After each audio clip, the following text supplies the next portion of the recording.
A rumored change of venue has indeed come to pass. The Democrats make a change at their convention that's not only a stagecraft decision, not only a tactical decision, but a symbolic decision about a campaign that's supposed to represent a new kind of politics and a new kind of politician. The Republicans, perhaps predictably, have responded with cynical snark. In our fourth story on the countdown, the small d democratization of an acceptance speech. The original plan was scrapped. On August 28th, instead of an audience of 20,000 inside Denver's Pepsi Center, Obama will instead address upwards of 75,000 people at Invesco Field, where the Broncos play. Filling the room probably won't be a problem, considering an unanticipated turnout of 80,000 for Obama back in May. If by this point in election... Wow. Wow.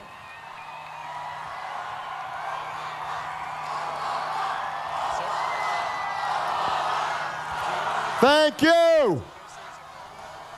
If by this point in election season, or in my introduction for that matter, the notion of a rock star hasn't come to mind, then what about when we get to the part about backstage passes?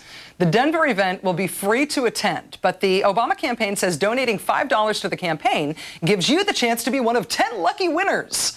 The prize, you and a guest, airfare, 2 days and nights at the convention, meet Obama backstage, and watch the speech, quote, in person. Let's turn now to political reporter Chris Cillizza from theWashingtonPost.com. Hi, Chris. Thanks for taking time to join us. Appreciate it. Thank you for having me.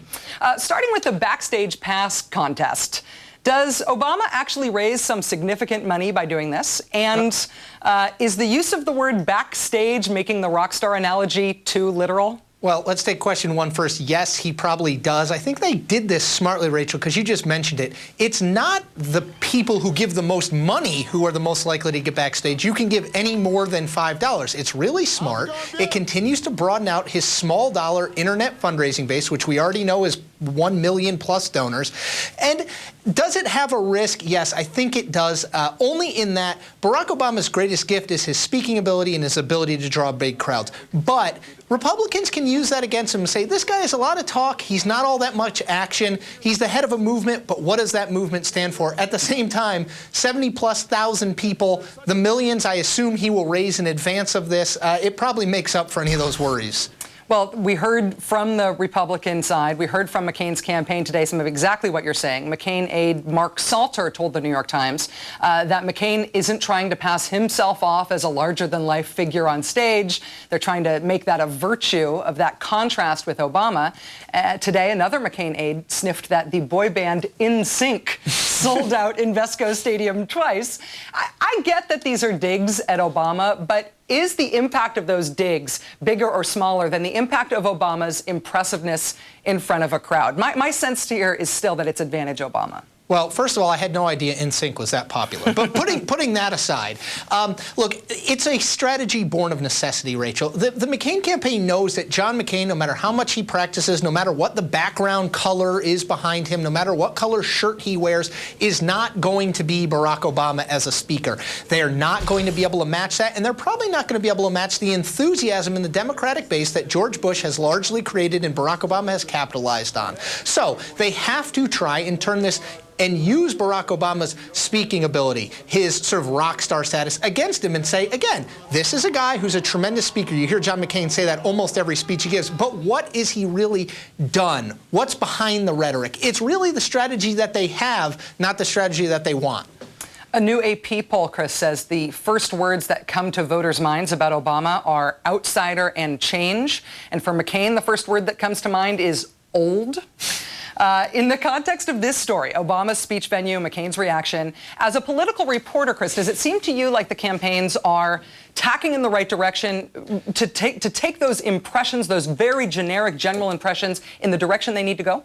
Well, for the Obama campaign, yes. I think they are trying to balance the fact that, yes, he has this rock star appeal with the fact that he needs to be able to connect with voters on the economy. He's basically focused only on the economy since winning the nomination. For McCain, no. But I will say that I think his change of senior staff, Steve Schmidt coming in, Mike Duhame coming in, will help. What they need to do is use old and turn it to, say, deep resume, experienced and ready to lead, draw that contrast with Obama. If he can't do that, he's not going to win. Chris Cillizza, author of The Fix on WashingtonPost.com. Thanks for joining us. Thanks, Rachel. A first in Oddball. Normally, we bring you nice, cuddly panda footage. Aww. But tonight, what may well be the world's first gross-out panda pictures. And a Countdown World exclusive. Keith Olbermann, part of an exciting announcement today. We've got an exclusive statement. Did I mention it's exclusive? Exclusively. But first, the headlines breaking in the administration's 50 running scandals. Pushed. Number 3, Timetable Gate. The UN mandate for the presence of U.S. troops in Iraq expires at the end of this year. And Iraq is not hot to renew that. So if that UN mandate expires, what's the new legal basis for U.S. troops staying in Iraq? Well, the White House wants a long-term country-to-country agreement between us and the Iraqis. The Iraqis so far are also not so hot on that idea. And today, the Iraqi Prime Minister went one step further. Mr. Bush, for years, had told us that Democrats would help the terrorists by setting a timetable for U.S. withdrawal from Iraq.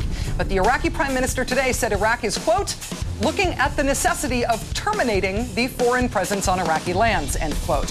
He said either the U.S. should agree to depart from Iraq or should agree to a timetable by which we will agree to depart.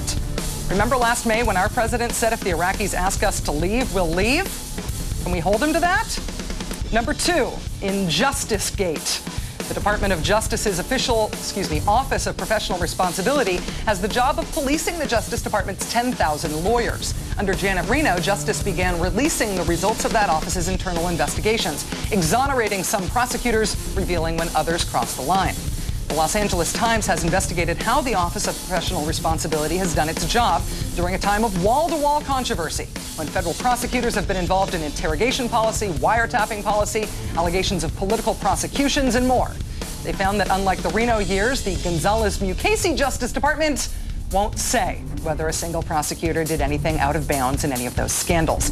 In fact, it was only last month that the office released its mandatory annual public report for 2005. And number 1, Slow Learner Gate. During the Clinton-Bush presidential transition, Mr. Clinton and his top aides told Mr. Bush and his top aides that al-Qaeda would be and should be priority number 1. Mr. Bush ignored them, to our bottomless regret. Now Mr. Bush has weighed in on his successor's big problem. Not Iraq, but Pakistan. Pakistan, home of al-Qaeda. Al-Qaeda now back to its pre-9/11 strength, plotting its next attacks in a Pakistani safe haven that was created in a stunning act of appeasement, approved and defended by President Bush.